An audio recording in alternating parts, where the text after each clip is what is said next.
রাতের অন্ধকারে ধারালো অস্ত্রের আঘাতে লণ্ডভণ্ড একটি স্বপ্ন।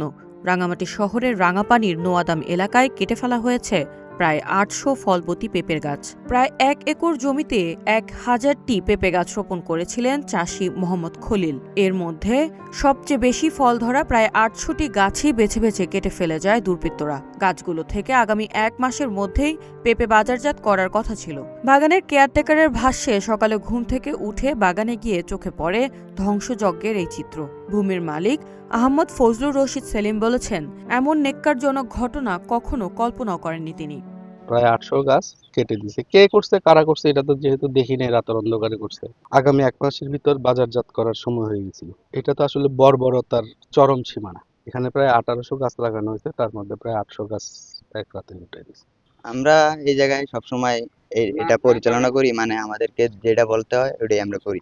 পরে আমরা আজকে রাত্রে প্রায় ১টার সময় ঘুম গেছি, তারপরে মনে হয় এই গাছগুলো কাটা হয়েছে। প্রায় ৮০০-র মতন গাছ